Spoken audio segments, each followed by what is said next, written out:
children. Hope you all are good.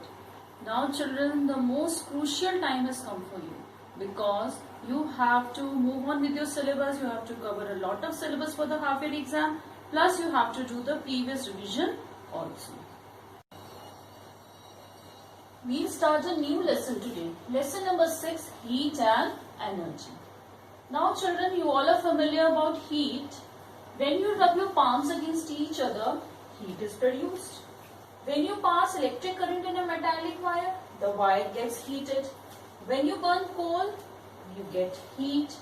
So, heat is produced either by doing work or providing energy in some form other than heat. When you rub your palms, heat is provided due to the work done. That is from mechanical energy. When you pass electric current in a metallic wire, the heat is obtained from the electrical energy. And when you burn coal, the heat you get from the chemical energy. So this proves that heat is a form of energy, because you know the law of conservation of energy. Energy can neither be created nor be destroyed. It can only be converted from one form to the other. Now you know children, each body is made up of molecules and the molecules are in random motion. And they have some intermolecular spaces between them. So the molecules, while in random motion, they possess kinetic energy, and since they have intermolecular spacing between them, they possess potential energy. So this total energy, kinetic plus potential, it forms the internal energy of the molecules, and this internal energy is called the heat. Thus heat is the internal energy of molecules constituting the body, and it flows from hot body to a cold body. Now what is a hot body? A hot body is a body which has more internal energy, while a cold body is a body which has less internal energy. Suppose you keep a hot body along with the cold body. After some time you will see that the hot body will become less hot and the cold body will become less cold. This means that heat has transferred from the hot body to the cold body, from more energy to less energy. Thus, the energy which flows from the hot body to the cold body is called the heat energy, or simply the heat. When you touch a body, it appears too hot to us. Why does it appear hot? Then heat energy flows from that body to our hand, while it appears cold when heat energy flows from our hand to the body. Okay, if we are receiving heat, then we will feel that body to be hot, and if we are giving heat to that body, so that body will appear to be cold. Now, the SI unit of heat is joule, and the CGS unit of heat is erg, and they are related like this. 1 joule equals to 10 to the power 7 erg, as you have already done in the chapter of work. The other units of heat are calorie and kilocalorie. This is the most commonly used unit of heat.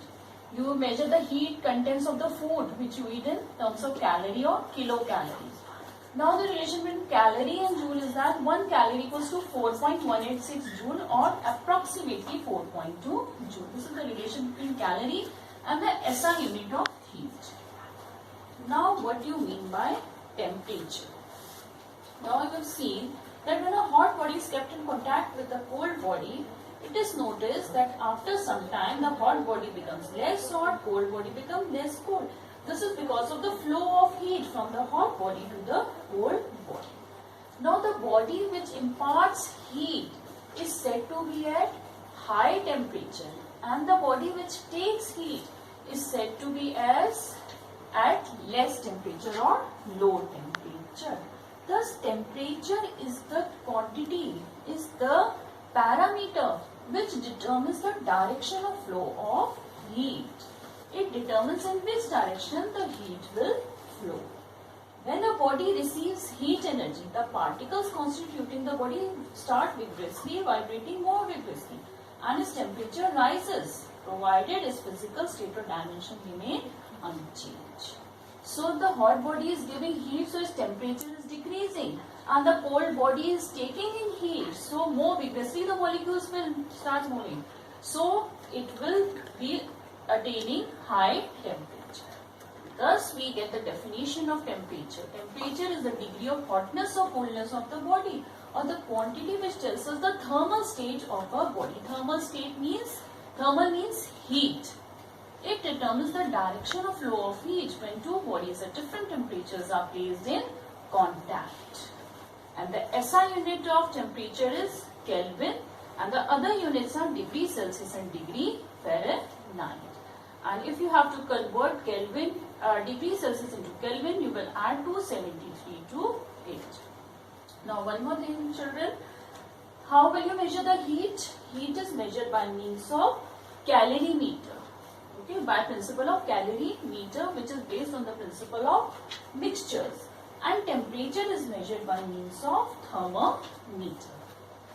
Now you have three scales of temperature: Celsius scale, Fahrenheit scale and Kelvin scale. On the Celsius scale, the lower fixed point is at 0 degrees Celsius and the upper fixed point is at 100 degrees Celsius. In Fahrenheit scale, the lower fixed point, that is ice point, is at 32 degree Fahrenheit and the upper fixed point, that is steam point, is 212 degree Fahrenheit.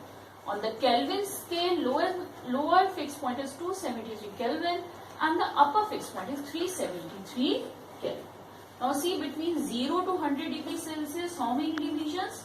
100 divisions. 32 to Fahrenheit to 212, 180 divisions. And 273 to 373, again 100 divisions. Celsius scale also 100 divisions.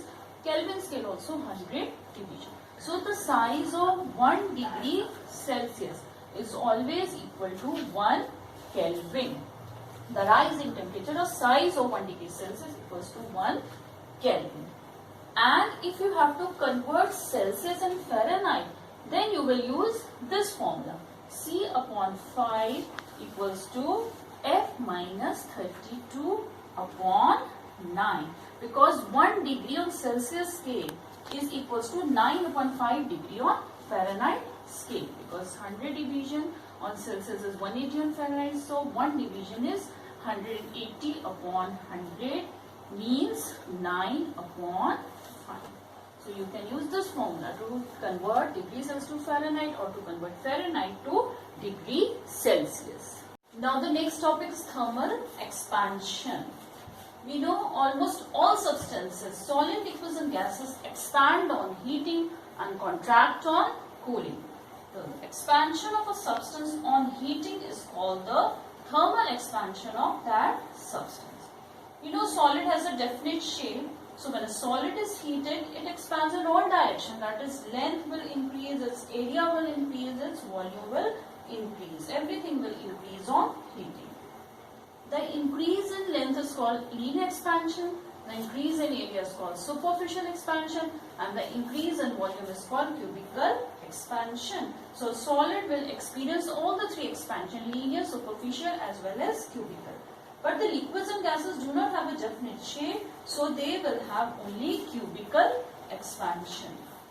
And one more thing, on heating, gases expands more than the liquids and liquid expands more than the solid. Because in gases, the molecular forces of attraction are weaker as compared to the liquids, and it is weaker as compared to that in a solid. Now, what do you mean by anomalous expansion? This is a very important topic. Some substances such as water in a particular temperature range from 0 to 4 degrees Celsius, silver iodide from 80 degrees Celsius to 141 degrees Celsius, silica below minus 80 degrees Celsius, they have an unusual behavior. They contract on heating and expand on cooling. This is known as anomalous expansion. For example, if we take some water at 0 degrees Celsius and start heating it, we will find that it will contract instead of expanding in the temperature from 0 to 4 only in this temperature. After 4 degrees Celsius, and it will show normal behavior, it will expand. Similarly, if water is initially at 4 degrees Celsius and it is allowed to cool down, so till it reaches 0 degrees Celsius, it will expand instead of contracting. So between 0 to 4, instead of expanding, water contracts, and from 4 to 0. Instead of contracting, water expands. This is known as anomalous expansion of water. The expansion of water when it is cooled from 4 degrees Celsius to 0 degrees Celsius is known as anomalous expansion of water. Okay children, we'll continue the rest of the topics in the next video. Thank you so much.